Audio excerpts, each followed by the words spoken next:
Did you say it's Norwegian Constitution Day? I was going to say it's Norwegian Constitution Day. Wow. That's exciting. Congratulations, Norway. Norway. Now all you gotta do is free yourself from your petty monarchy. Good luck.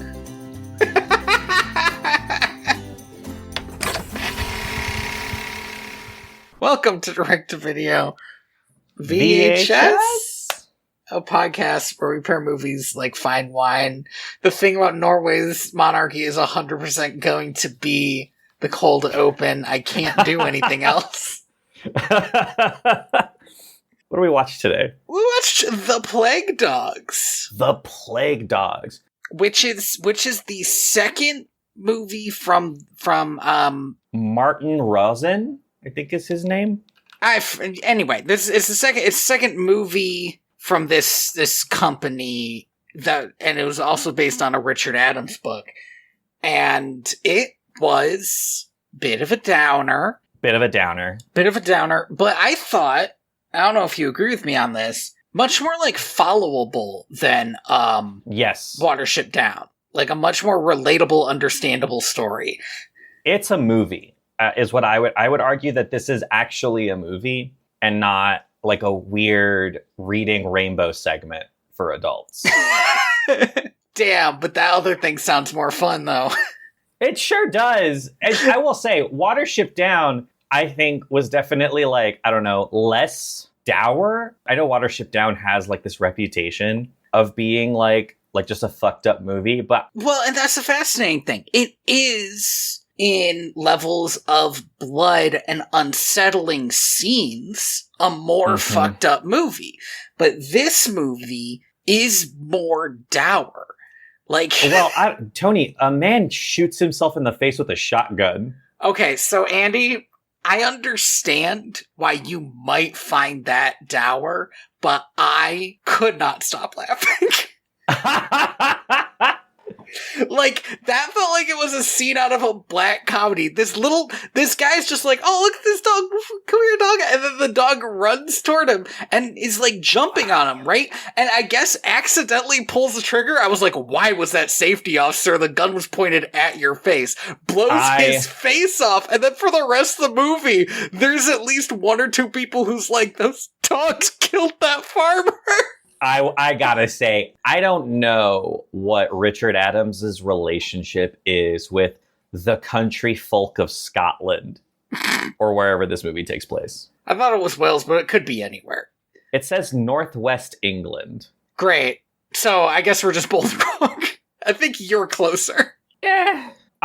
Whatever the fuck. This guy thinks that like English country people are the dumbest and also, like, most revenge-driven human beings on the planet. The way that they talk about this, like, an animal, right? Right. It killed him on purpose, is basically like what they're saying. Yeah. And, like, I understood. I, like, wrote in my notes, if they start killing sheep, that's going to be a problem. Like, that's going to be a huge problem. It's going to be a huge problem. These farmers are going to hunt them down and kill them because killing sheep is basically the one thing you can't let a dog do. But yeah, the fact that a man gets shot in the face and it's at least a little bit, the dogs are at least a little bit like full on blamed for it, is like so silly that it actually stopped being so dour for me. At one point, there's a guy right there in the bar where he's like, if the coroner had at least mentioned the dog, this thing, then the cops would have to do something about it. Like, did you hear that the coroner called it an accident? And the other guy was like, well, it is an accident the dog didn't shoot him. Yeah, but if he'd said the dog did it, the police would have to kill the dogs. Like, okay, dude, what are you talking about? This movie starts with a first-person perspective of a dog drowning. Can I actually hit you before the movie starts? Yeah. What version of this movie did you watch? You know, I believe I watched the extended version. I think I also watched the extended version because that was what the YouTube video called it. It's on YouTube. 75-minute extended cut. This is some... Oh, whoa. Mine was way longer than that. Oh, really? I Interesting. think mine was 85 minutes. 85. Was my extended cut shorter than your extended cut? Oh, did you see the guy? Did you see the bounty hunter? The bounty hunter / assassin? Did you see him get torn apart? Yeah. Wait. Like, I didn't see him get torn apart, but I saw the aftermath shot. Okay, I heard that was a scene that was a cut scene. And I was like, oh man, well, it's not in the extended version. Anyway, yes, this also a little bit before the start of this movie, because this is an older movie, so it has the credits beforehand. It plays like a horror movie trailer. What do you mean? There's this song, which I should have noted because they play it again at the end. It kind of sounds like a folk song, or maybe even like a slave song. Yeah. Yeah, I know what song you're talking about. The one that plays on the end credits? It plays on the end credits, and it plays here, and it's kind of slow, and it made me think of those, like, every movie trailer that's like a slow cover of a song. Oh, yeah. So you know something spooky's gonna happen, and then it goes from that into a drowning dog. Which is pretty spooky. I mean, yeah, it is pretty spooky. Nim wishes they were half as bad as these guys. Oh my god. Nim, these guys make Nim look like PETA. They are, sorry, okay, real quick. I tried to read the book for this, because I was like, oh, well, I think it would be interesting to read the book and, like, note maybe some of the differences. And I gotta tell you, this book is also really fucking sad. Oh no. And I got about 16, hold on, how far did I have the exact percentage because I was reading it on my phone. I got 17% of the way through the book, and I was like, you know what? I'll just watch the movie. That's so early. I'll just watch the movie. But I did get some pretty interesting stuff from the author's note at the beginning of the book. Mm-hmm. But the way he describes these scientists, it's poetic in, like, their like pettiness, which is that, like, he describes one of the scientists as being less concerned with his actions or answers and more concerned with finding interesting questions. I do like that. It's really good. It's a very poetically written novel. I'm not accustomed to reading. I don't know if he wrote Watership Down this way. I'm not accustomed to reading such flowery language attributed to animal, like, perspective books. Mm-hmm. I'm more used to the kind of material literalism of, like, a Jack London novel. Sure. But I think I do think that's what makes these different from a Jack London. Something that this book did that Jack London never did in any of his books is it will jump out of the perspective of the dogs into the perspective of, like, nearby people, or, like, a god's eye view of, like, what the town is feeling. That was actually one of my favorite parts of this movie. It took me a long time actually to catch them doing it and catch how much I actually enjoyed it. We always see things from the dog's perspective. We're always looking at what the dogs are looking at, but we will hear things from the human's perspective.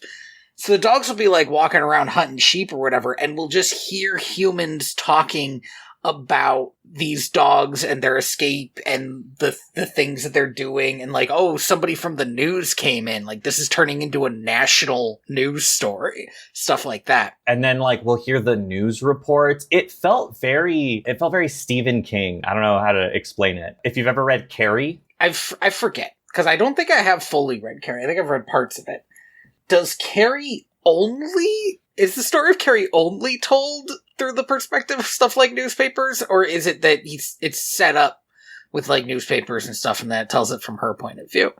It's interstitial. It's both. Okay. So it will, in between chapters and other segments, intercut with, like, news stories and, like, police reports and like, diary entries and stuff. Mm-hmm. So it's very It's kind of written in a very, like, I don't know, like Dracula style. I forget what the word for that is. I would know it if it was, like, 2 weeks ago. But yeah, it reminds me of that because it's a great way. It's like such a good shortcut for allowing us to know what the fuck is going on in like the world of man, as it were. Yeah, it makes the audience understand the stakes of this movie in a way that the dogs can't. Like, they never understand the stakes of this movie.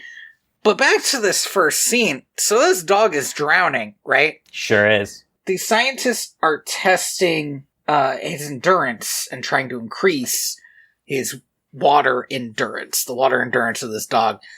And this can't be the best way to do it, to have a dog swim until it drowns and then fish it out and resuscitate it to the point where it needs like a breathing tube into the night. To pump air into his lungs. Yeah, seems bad. I can't imagine it is, but one of the things that I think Richard Adams mentioned in his like intro is that a lot of the tests that the book describes are either tests that were done or tests that were proposed. So I don't know if this was a test that was done or proposed. I can't imagine a scientist in like the 70s being like, yeah, what if we just, put it in a tank for increasing periods of time? The other day, I feel like this could be worth mentioning for this movie. The other day I looked up, I don't know if you've ever heard this myth. I looked up the myth of do fish feel pain? Mm-hmm. Because I thought to myself, wait, do fish feel pain? Is that a real thing or just a thing I've heard? And the answer is, it's just a thing I've heard. And there's no scientific evidence to say that fish would feel any differently than any other animal. But what it is that for a long time, people decided that no other animals feel pain because, who cares, I guess? And which seems like such an unreasonable way to look at the world, but I feel like people did, and it allowed them to be as cruel as they could possibly imagine. This comes a little bit from this, I think this, it's not really a Catholic idea, but it was really, taken by some Catholic doctrine as being, true, which is that, the extent of what it means to be sentient is your capacity to suffer. And so if animals can't suffer, then they can't be sentient, and then therefore they can't be human. So I do think it was one of those things where it was just I think of it a lot in terms of, and I don't think this is an apt comparison, but I do think it's a reasonable one, which is I think it kind of falls in line a little bit with the arguments people made to justify why certain humans it was okay to enslave. You're already doing it. You're already doing a thing that is bad. And so what you want is moral high ground justification. Yeah, a reason why it's not bad, actually. Don't ask me about it. Correct. Yeah, and I just think that's probably why tests like this have happened in the past. Because they could say, well, we're not drowning humans, are we? This place, which, by the way, I don't know if you picked up on this. I didn't pick up on this. I found out later. Is called Arse. Yes, correct. That's right. Is so evil. They're doing all these crazy tests. They're drowning this one dog. There's the other dog. So this dog is the first dog we see is Rolf, who's a Labrador mix. He's a big black dog. And the second main character is Snitter, who's a fox terrier who has some kind of surgical head wound. So you know that they're getting up to not only bad shit, but a lot of different shit in this place. Because they also have monkeys and rats and a bunch of other dogs. They're running a bunch of experiments for probably no reason than I wonder what we can do to these dogs. Yeah, we have all this funding. We have all these dogs. Let's figure out a thing to do with them. Yeah. So then, as the dogs are getting fed, the guy who comes by to feed them, who genuinely, and I think this is one of the more, I don't want to say harsher, but it makes it a little bit sad and more realistic. Genuinely seems like an okay guy. The guy who comes to feed them. Yeah. Just like a normal human guy who in his normal life would not torture dogs and does not torture dogs here, but works at a place that tortures dogs. It's not like he doesn't know about it. It's just like this is his job. There are very few characters in this, very, very few humans that are painted in like a negative light. Mm-hmm. I think it really is just the head scientist, the one who later helps give the title to this movie. Yes. But like this guy, it's one of those things where it's like he's complicit, but also like he has to work for a living. But there's even there's later we never see this guy, but we hear him. There's later a like lower level scientist who just sounds like kind of a bumbling dipshit, and it's like, yeah, it's funny to me that there's like so little in the way of evil here that's not just casual human evil, which is probably what makes this feel like such a bleak movie. It's like one of the big selling points. So yeah, this dog is mostly drowned, but this guy accidentally leaves the cage open, like he closes it too quick and it bounces off the latch. Yeah, I've done this before. Yeah, absolutely. So this dog Rolf and his buddy Snitter are able to escape. They kind of bumble their way through a lot of the labs, and we get to see like different rat experiments, different monkey experiments. Mm-hmm. One of the ones that isn't in this movie, I think because I don't think they would have been able to do it justice, but I thought was kind of weird, was in the book, they go through like an aviary. Oh. Where they have a bunch of pigeons in these like hermetically sealed boxes. And like some of the boxes are always dark. Some of the boxes are always day. Some of the boxes have like a fake constellation system on the roof of them that the birds can see. And like they raise these birds from like chicks in these boxes just to let them go and see what happens. Like, are they going to be able to migrate? This sounds like the kind of experiment that like an animal psychologist would really, really like want to do in the back of their mind, but also know it would be horrible. Yeah. The book is like, most of these birds will end up just flying into the sea. Again, it's not a happy time. So these dogs get out through the incinerator, which is a very intense scene. And let me tell you one of the things about this movie that did kind of leave me on the edge of my seat. The whole time I was like, I have no idea if this is the kind of movie where these dogs are going to die. Yeah, it really teases you throughout the film with like, well, one of these dogs is probably going to die. Mm-hmm. And like constantly changing places between Ralph and Snitter.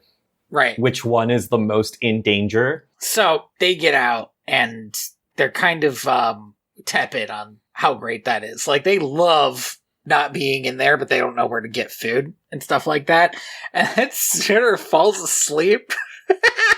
He has this dream.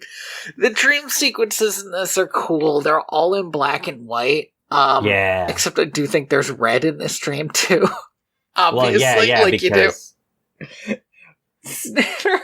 He hears his owner's like walking stick tapping along the sidewalk. So he like jumps the fence to go greet him.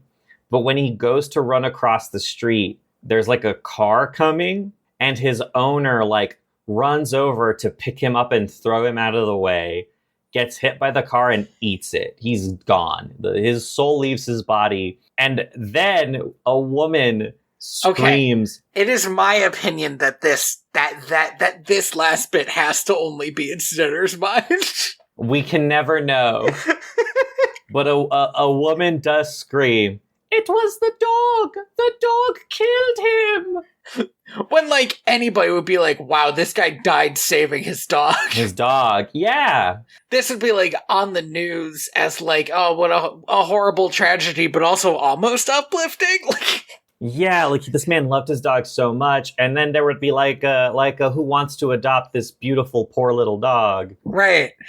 But I guess instead this dog got adopted by this evil institute so they could dig 'Cause he's a into his murderer. brain.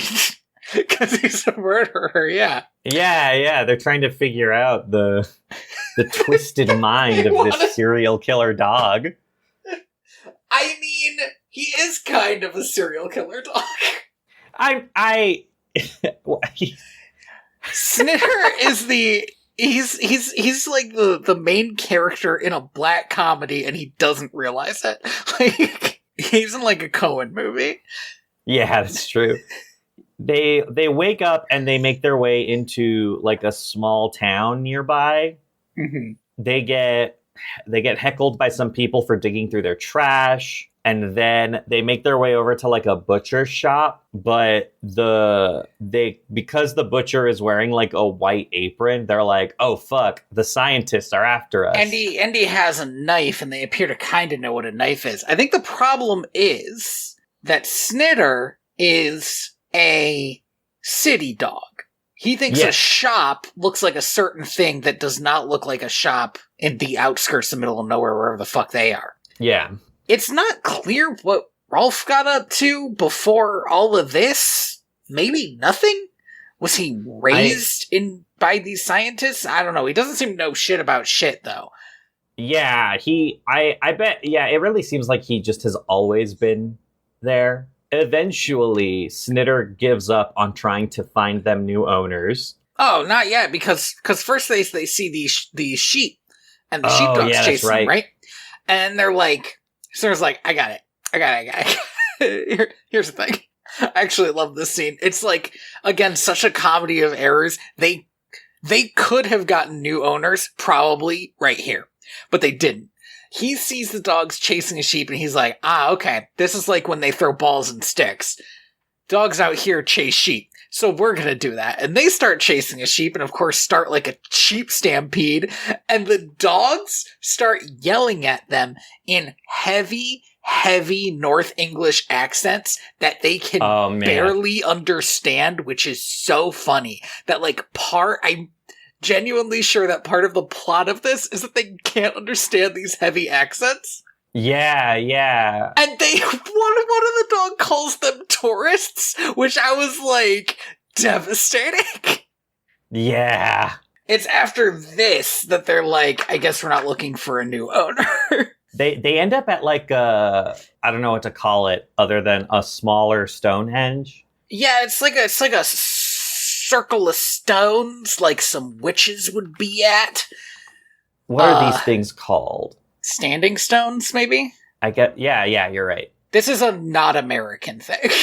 No. Yeah, it's just a circle of standing stones. These are like all over Europe, apparently. Megalithic sites. Yeah, I guess these were originally put up on purpose, and we just kind of like them. Yeah. So we leave them. So leave them alone. While they're there, Rolf starts saying, we need to like devolve. We need to become wild animals to survive. Right. And Snitter gets like visions of the stones turning into wolves. I want to talk about Snitter for a second, because it's not until much later that this is mentioned. But I feel like it's worth mentioning that it turns out that the surgery in his brain is trying to, I think the quote was, turn the subjective into the objective. Mm-hmm. Like, they're trying to give him super realistic visions based on just thoughts that he has. And the wild thing about it is that this is wholly useless to him as a character. I mean, like, it's just a bad thing for him. And I don't... It makes him... Yeah. Yeah, it makes him almost, like, unmanageable as the movie goes on. Yeah, sometimes he'll just fully, like, go into his own brain and be like, it's better this way. But I don't see why a scientist would do this, because, like, how could you even tell what you've done has worked? Right. One of the scientists in like an overview is talking to some woman, and he's like, "And now we'll never get to know if the surgery worked." How would you know? How would you know? The dog? That's nothing. What are you talking about? And so this. But the weird thing is, it doesn't help him at all. I kept expecting it to be like Fiverr, where he would like have a vision that would be useful. Yeah. But all of his visions are just of his own thoughts. And of his own, and also like of his own of his memories, and his own memories when they occur to him. And don't get me wrong, there's some good looking visions and like some of the best stuff in the movie because it's like weird when it happens, but it's just cool like as hell. It's just so. The only way it adds to the plot is that it's just one more shitty thing for these dogs to have to deal with.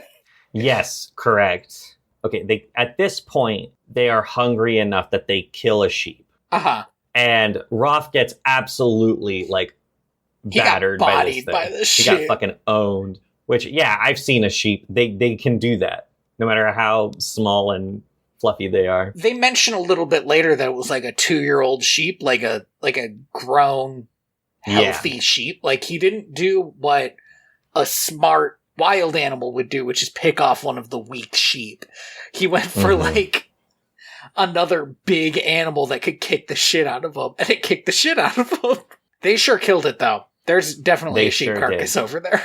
They munch on it, and then as they're walking back, Roth is like, I can't keep walking. Like, I'm just too hurt and I'm too tired. And so he just lies down and falls asleep. Snitter kind of starts exploring around further and finds a mine shaft that he takes Roth to for them to like kind of just chill while the heavy rains subside. And around this time is when they meet the Todd. Right. So the Todd lives in the mine shaft. There's a lot of stuff that I want to talk about with the Todd. He's the coolest character in this movie. Such a good idea for a character. At one point, he leaves, and I was like, there goes Todd, too smart for this movie. And then he comes back like 2 scenes later. Yep. He's a fox, and he basically tells them, you all are gonna die because you're so bad at this. Mm-hmm. And Rolf immediately is like, I don't trust this fox. And I don't see a reason why except for racism.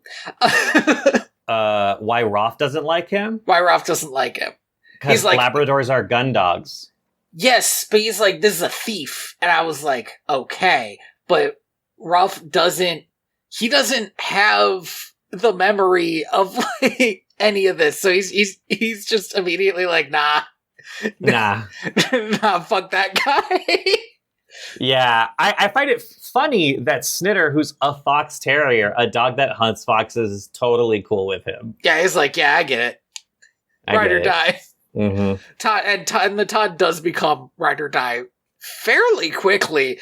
I kept wondering, is this fox going to betray them, or is this their like closest friend? I got to a point in the movie where I was like, well, it's how could it betray them? It's an animal. Yes. Well, like, I mean, there's a point where it's like, it's way too late for it to betray them. But at first, I was kind of wondering, like, okay, is he going to have them hunt in a way that would get them captured, but he'll just, like, be able to eat a bunch of dead sheep or something? But no, he teaches them to, like, be smart. Yeah, how to run off, like, the older sheep, how to trick them into running off cliffs so you don't have to actually fight them, which is bad because you'll get fucked up. Yeah, how to ambush them if you have to do that, right? Like, just a lot of different ways. But and they become so good at killing sheep, in fact, that every farmer and every sheep herder in the area is like, we gotta fucking kill the shit out of these dogs. Well, there's this bit where Ralph kills a sheep, and Todd's like, what the fuck did you do? And he's like, I was hungry, I killed a sheep. And he's like, oh my god, the whole point is that you can't let them see you killing sheep. They're going to kill you. Every human is going to kill you. And then he leaves, and he comes back like 2 scenes later. I was like, and then they keep hunting sheep, and I was like, why? Stop hunting sheep. Well, it's what else is there to eat, man? There's like a ton of them. There's so many. They didn't even try for one of those deer. They haven't tried for any birds this whole time. The Todd eats some eggs, but that's not true. The Todd teaches them how to hunt ducks and frogs, although they're bad at it. So now we get this. I think we're up to this great scene. Oh my god. One of the scientists calls in a favor? I have no idea how he knows this guy. Yeah, I love this. He's like a dog assassin. That's what I called it. They called a dog assassin. He is also, according to like Wikipedia or whatever, he was called a bounty hunter, and I was like, that's still fucking wild. A dog bounty hunter. That is a dog, the bounty hunter. I think the craziest thing about this is we cut to him in his like shed or whatever, and he has like a bunch of newspaper clippings of like terror dogs stopped. Yes, evil dogs finally put down. And I'm like, my god, he's like fucking Charlie Day over here with his murder wall. He's like Anton Chigurh from No Country for Old Men, but for dogs. It's for all you No Country for Old Men heads out there. All you No Country for Old Men stands. They call them Old Men's. No. I gotta say at this point, the rabbits were smart enough to leave when they made enemies, and they never once shot anyone in the face. That's true. Although, God, that would have been amazing. It's around this time that Snitter wakes up in the middle of the night and on one of his like vision kicks. Mm-hmm. You also get, the movie does a really good job of showing you how like as the movie goes on, Snitter's just getting worse. Yes, it's bad for Snitter. I mean, I guess it probably makes sense. It's probably the connections in his brain are healing in some way, which means that however they fucked him up, it's getting fucked. Like, yeah, it's like calcifying. Right. He just kind of wanders off into the middle of nowhere, and it gets spotted. And we've already described this scene, but like he gets spotted by some guy with a gun. So there are some people in a little later in the scene, we realize they're duck hunting. So this guy was probably just like, oh, look, this dog got away from like the hunt or whatever. Oh, come here, buddy. Well, and he sees the scar on his head. Yeah. And he's immediately like, oh shit, like this dog must have fallen or something. Yeah, something bad happened to this dog, which, yeah, totally. Which, yes. But this guy leaned his rifle in such a way. This has got to be impossible. he leaned it on himself. Pointing at his face, with the safety apparently not on. And this Loaded. Dog, he gets the dog come to him, and we know Snitter's an excitable dog. He apparently like jumped up, shot him in the face. Yeah, pulled the trigger of the shotgun, and it eviscerated this man. And then disappears for 2 days. Just immediately is like, not again. I've killed again. I've killed again. My hands, they're covered in blood. It will not wash away. Damn this foul spot. And fucking Roth just spends 2 days looking for him. Mm-hmm. And finally finds him in like an old, like rundown, I think it's a church. But it could be anything. It could just be a house. Who knows? A barn, a house, a church, could be anything. And the Snitter just starts waxing. And Roth is like, hey, just tell me how you feel. And Snitter just goes on and on about how he is evil, and even if he died, bad things would still happen because of him. There's a crazy thing he says later. I didn't make note of it, but I should have. Later, when they're hunting them down, he says, but if they kill me, the whole world will be destroyed. They haven't thought of that. And so like, we have that on them at least. That on them. And the other two are like, okay, Snitter. All right, dude. So these dogs, winter's come, right? Yeah, winter is here. Winter's here, so there's no more sheep or like even like pheasants or anything. Everything's gone. And they're out here like starving and freezing. I love this because when the first snowfall happens, they're both like, oh, the white coats must have done this. Yeah, to like find us.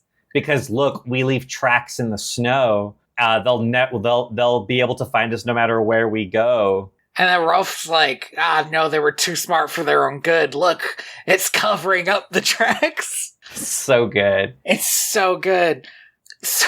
But what happens here? After some time in the snow, some time not being able to find any sheep or any food, they're wandering, they're starving, and in comes the assassin, and Dog behind the bounty hunter. behind the assassin is Todd, who I wrote in my notes. Todd the dog assassin. And you know what? I shouldn't have even hoped. Truly, the Todd is such a G, because this assassin spots the dog tracks and immediately like starts walking up on the higher ground, trying to like get a beat on them. Now, I've never been a dog assassin. In fact, I've never been an assassin of any kind. Mm-hmm. But I've played a lot of video games. And I gotta tell you, I don't think I have ever in my life, even in my most harried, dishonored run, been like, what if I just stood right on the edge of this cliff? So it's right on the edge of a cliff that's all rock, like round rock, covered in snow. It's the dumbest place to be. This dog assassin is terrible at his job. And Todd fucking kills him. Todd, this is the only real murder. Premeditated.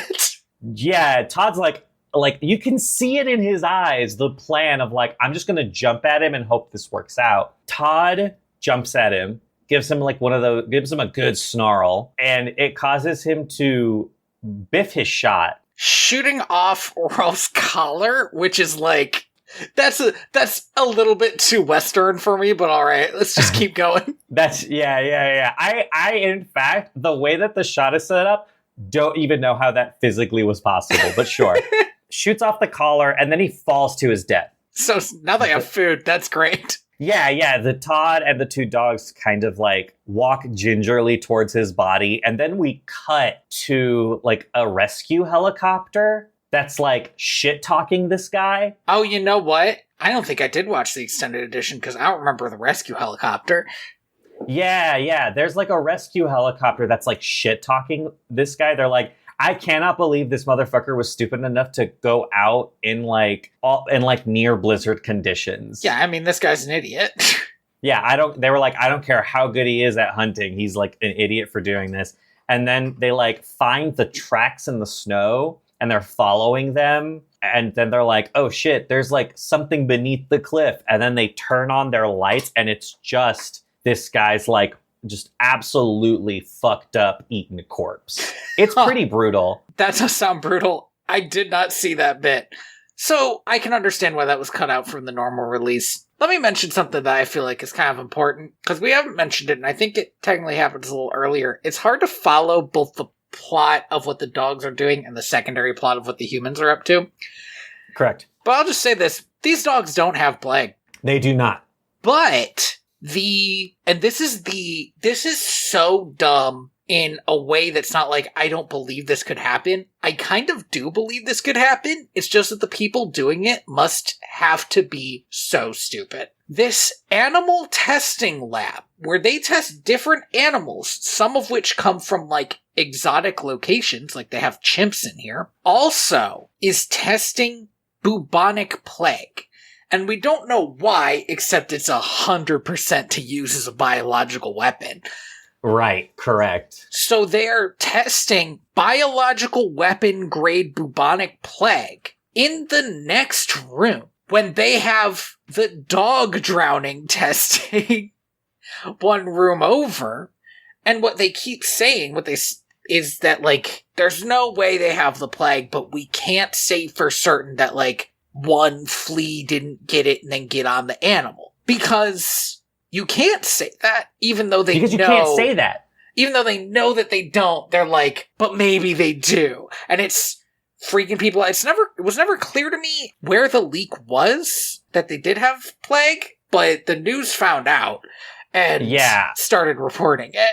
This is one of those things that I bet the book goes into in more detail. I did not get there in the book, but from what I was able to piece together in the movie was that the TV reporter who we see very briefly on television, the evil scientist says that she got her hands on like a DOD report or something. Not DOD, it's not America, but got her hands on like a Ministry of Defense report. Okay. And she was the one who was like, this place is working on the bubonic plague.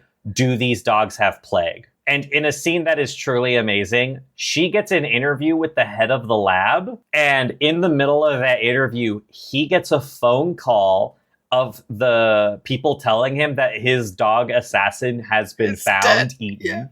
Yeah. Hilarious. That's so funny. This is in many ways like a bleak movie, a grim movie, but this is also a fucking funny movie if you can find the comedy where it is. Because the whole dog assassin thing, this guy getting the call during an interview and having to stop this conversation where he's trying to save his livelihood Yeah. from this woman who's gonna be so psyched when she tears this whole place to the ground. She is on this story Yeah. like a dog on a sheep. These dogs have become a national incident at this point. Well, and at this point, they've eaten a person. At this point, they've eaten a person, and they've also decided it's time to go. We, can't stay here, which is, honestly, they should have made this decision months ago. And what happens is we start playing what I swear to God is 007 music. Oh, the jazz. So first, we haven't mentioned it, but it was the same in the last movie. But occasionally the musical decisions are just a little wild. Yeah, I don't know what Patrick Gleason was doing, but I can tell you that what he wanted to do was make just like a crazy James Bond style exploitation movie. I don't hate it.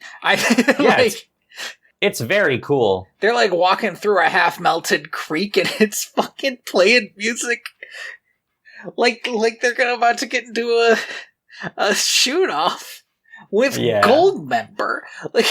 Yeah, they're about to walk into a room with wait. scantily clad Did woman. I say Goldmember instead of Goldfinger?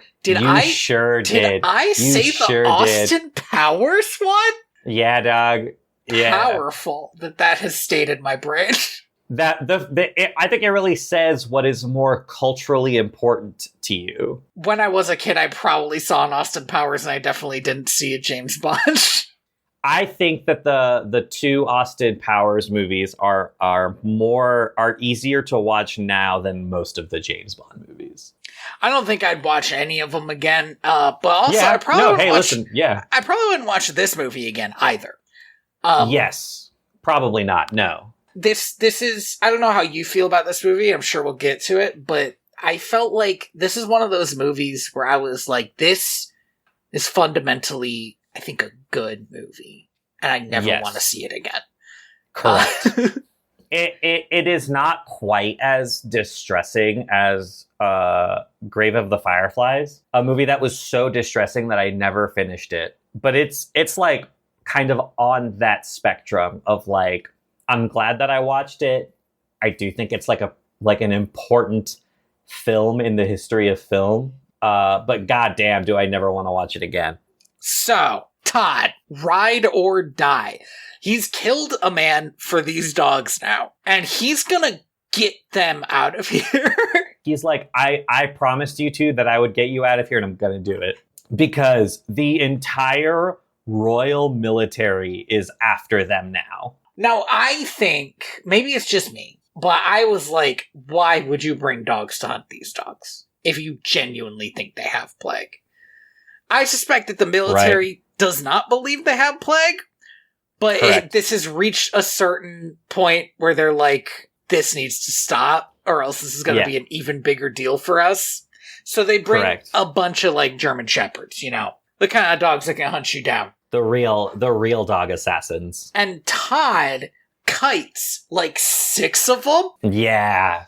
So that these two can run across this down and get on a train, which I cannot imagine was the plan, but they sure get on a train. It's not even a real train, it's a fucking Disney train.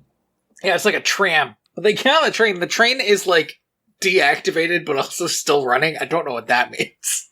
Yeah, I also wasn't really clear about what was going on there. I guess maybe it was I don't know, just in maintenance or something. I don't know. Yeah. And Todd dies. I saw a thing that said I saw a thing that said that it was up in the air as to whether or not Todd dies. That fox is fucking dead.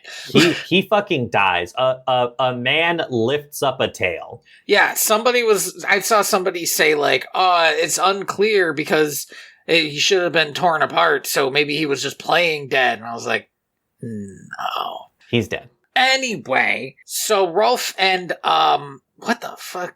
Snitter. Rolf and Snitter get to the ocean, and Snitter's like, I see a Rolf, there's an island out there, we gotta go.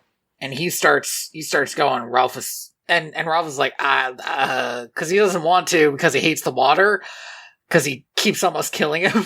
Throughout this entire movie, after the first drowning scene, Rolf, like, never really enters the water if he can help it. It's one of the things in the movie that's done really well. It is character establishment and even character development that's just based on animation.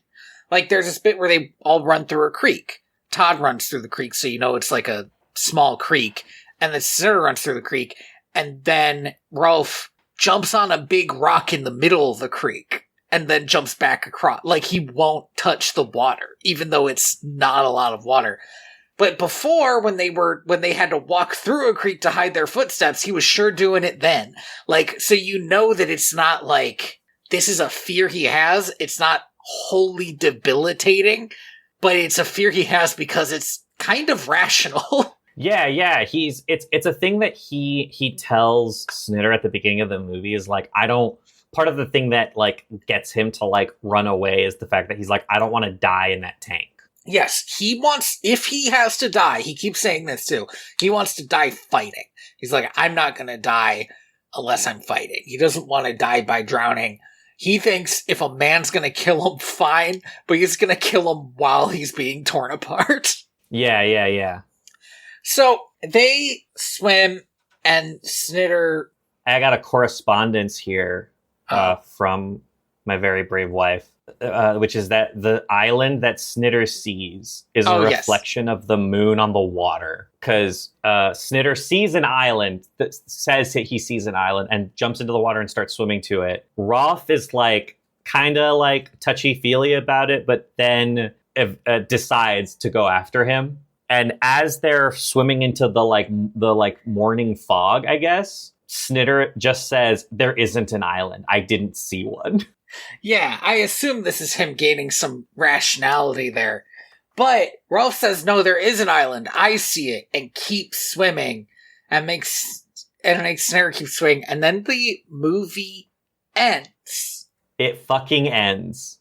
It ends on this deliberate obfuscation. You don't know if they are alive or not. But during the credits, you do see an island. There is an island there, but it's not at all what Snitter saw. Well, which is crazy. Well, but Snitter didn't actually see an island, right? He hallucinated one. Yeah. Swam far enough out that there is an island. The question is whether they got there. Now, I think that the subtext of this... The song at the end? Well, I think I think it can go both ways. I think you want it to be able to go both ways. That's how Richard Adams wrote it. And apparently, by the way, a publisher made him change it, and there's a happier ending in the book, and also what sounds like kind of a funnier ending. But instead, when they made the movie, he wanted the original ending, which is knowing that Rolf has been trained to swim for a long time. So, like, maybe he could get to the island and get Snitter to the island, but also knowing that, like, that seemed pretty hopeless where they were. Now, silver lining either way, because during this final chase, we did get voiceover that confirmed that Arse, gonna mention again the name of the institute is Arse, is being shut down because of fucking Corsinus. Yeah. They had to get the army out here. At that point, there was no way that this facility was going to stay open. Yeah, that's the movie. Yep, that sure was a movie. What'd you think of it, Andy? I'm not a pet person. I don't particularly have I don't have a desire in my heart for like animal companionship. Mm-hmm. I was surprised at how effective this movie was. And I think maybe it's because even though like I don't really like pets, I don't wish cruelty on them. Sure. I think it's natural human sentiment to not want bad things to happen to animals. To innocent creatures. Particularly, and I felt like this was stronger than Watership Down, particularly because these felt more like real animals than rabbits, whether because it was dogs, an animal that you and I know a lot about because we see and know a lot of dogs, just... Yeah, we interact with them pretty frequently. Right. Which makes humans identify with them very easily, or because it's just less of a fantastical story than Watership Down, which, again, is a downer, but not nearly as much. Yeah, I guess part of what it is that Watership Down, the rabbits have a culture, right? Yes. That they have like a mythos and like a like cultural dream that they're aspiring towards. These dogs just want to live and never really get past that point. Yes. And I think the other thing that really hit me, because I was kind of mulling on this this morning, is the fact that a big thing that this movie really gets across is that there is no justice for the victims of animal cruelty, because you can never make them understand what it is that happened to them and how it was punished. Right. There is no world in which Rolf and Snitter ever got to know, hey, those people that did that to you lost their jobs or are in prison. I mean, either imprisoned or put in another way more secret lab, because those are the only two options when you have potentially released the bubonic plague. Right, yeah. But I thought this was a much better film than Watership Down. Like, the animation was less, I don't know, metaphorical, but just stronger overall. It was, yeah. I think I agree, but I also think I kind of enjoyed Watership Down more. Maybe because it was less of a coherent film and more of a fever dream that I was just, like, entertained by it. Watership Down has more, like, Wolf Quest energy. It does have more Wolf Quest energy. It's just that this is a very grounded story in a lot of ways, and that makes it not as fun. When we were watching Watership Down, I was like, we need more Ella Reyra. I want more Ella Reyra in this. These dogs don't have Ella Reyra. Shit, man. There's even less Ella Reyra in this, Andy. The Todd doesn't even have like a god. I briefly thought that he might have like a trickster god role almost, but he's just a fox. He's just a normal fox. He is just the coolest animal and the best friend a dog can have. Yes. But he's also like just the rogue of the party. Correct. Yeah. Does that make Snitter the mage? Snitter, I think, must be like the pre-patched D&D 3 bard, which was famously useless. Just a dead weight. Snitter's back here like, I'm trying to buff you guys. Oh no, I had another vision of my house. Oh my god, we didn't even talk about the scene where he gets put in a shed by these women, these British women. Oh, and we gotta talk about the scene because I love these women. They're the fucking best. This scene is wild. There are these two dogs outside. They know these are sheep killer dogs. They've heard that might have the plague. Could have the plague, but they're eating their garbage, so they're like. So I was like, no, don't do that, just call the police. And I was like, I'm not putting up with this. Goes out with a broom, chases off one of the dogs. Only chases off Rolf, and then scoots Snitter into a fucking shed and locks him in there like, there, that takes care of that. What are you talking about? Problem solved. I loved that scene. This 110%. This is the fun shit in this movie. Is people making decisions that, like, at the time, you could kind of see them making. Like, I kind of understand why you would make this decision, but it's also an insane decision. It felt very there are a lot of parts of this movie that I do think are intentionally supposed to be funny.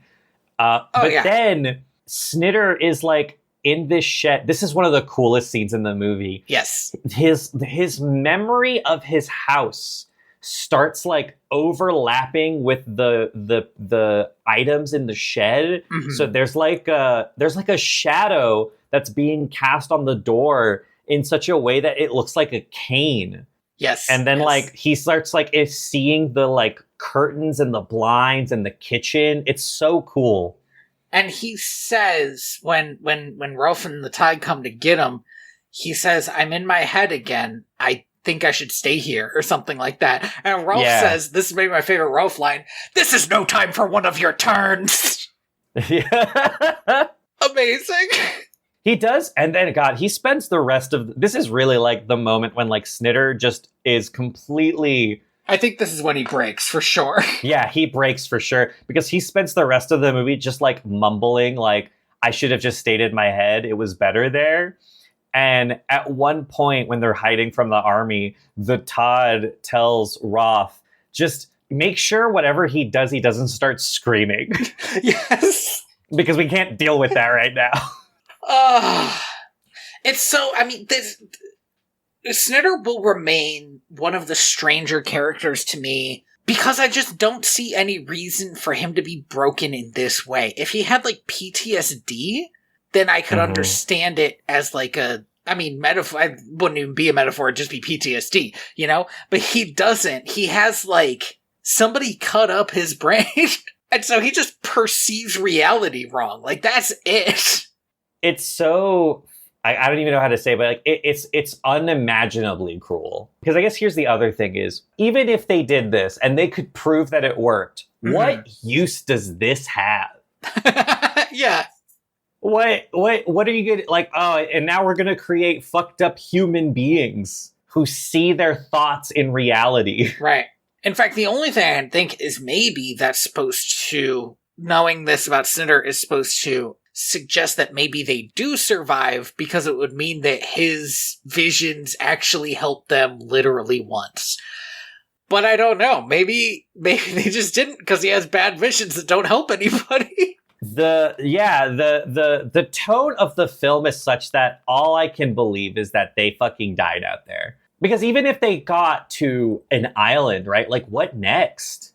Learn how to fish. It's what we always do, maybe. It's true. Get to an island, learn how to fish.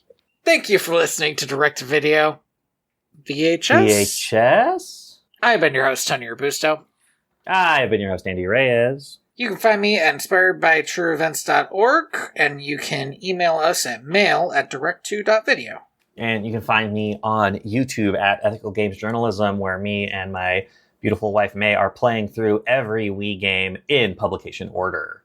We are currently playing Legend of Zelda, the one where he's a dog. Oh, so, okay, not the one that I assumed when you said that, because there's a Wii Legend of Zelda. No, yeah, that's the one. Wait, are there 2 Wii Legend of Zeldas? There are, yeah. Well, there's technically 3, because there's also Link's crossbow training. Oh, okay. Twilight Princess is the one we're playing. Did not realize Twilight Princess was originally released for the Wii.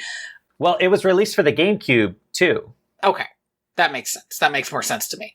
Anyway, thank you. What are we watching next? To Scott Buckley for Homeward.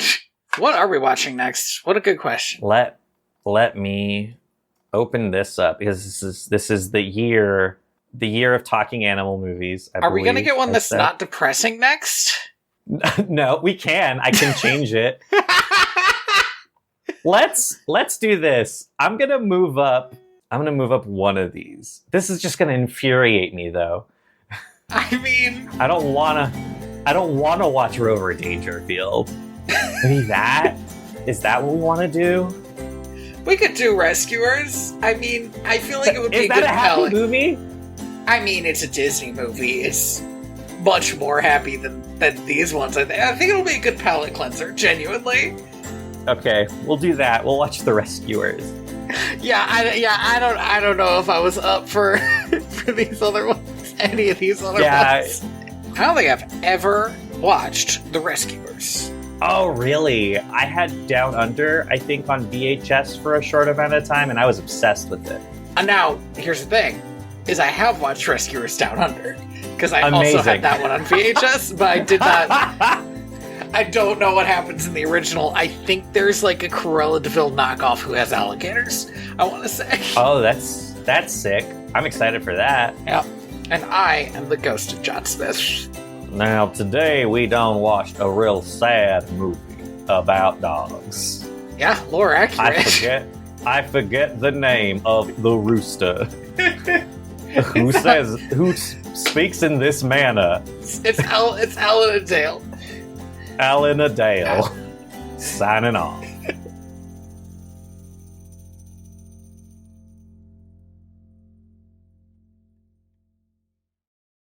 Just a quick note about the Wii is I have come to realize that it's like maybe one of the best consoles ever made. Yes, 110%. And one of the reasons I think that is because I saw somebody playing through the Switch version of like Wii Sports, and it's fucking garbage. It's like, it's not even that the games are bad, it's just like, oh, they don't have Miis anymore. No! And the motion controls aren't good anymore, so I don't know why they bothered making it motion controls, because the Switch isn't actually made for that. And it's just like, the Wii was slightly both ahead and behind its time. It was like the perfect console for casual playing and ease of use, but it was like all the graphics and stuff were like a generation behind everything else. I truly think so. I've in the past couple of years, I've gotten to play some VR games, and I think the headset technology is kind of pointless. Like I don't get anything out of it really. I find it annoying to have to like constantly be told by the system, "Hey, you're walking too far." I tried playing one of the most popular VR games. Yeah. And it was so miserable because it's all moving platforms. And I was like, why in the fucking world would you make this game? Well, yeah, that's bananas. When you step, it's supposed to be like Indiana Jones, but it's all moving platforms. And when you step on a moving platform, it makes you sick immediately. Yeah. So that's the other thing is I don't get nauseous really when I play VR games, which is like fine. Like I think I just had there must be something fucked up with my brain. But this was your first time running into that. Sorry. Hold on a minute. I'm my room. It's changing. It's becoming my room, but different. It's becoming my office from work. Oh Jesus! Oh no! But the motion controls, I was like, if the Wii had motion controls this good, we would still be playing the Wii. Yeah, that's what I want. I want, I don't want the headset. I just want these motion controls. They're genuinely really satisfying. It's just the like looking around and walking around shit that I'm like, I don't need this. This is kind of annoying. Mm-hmm.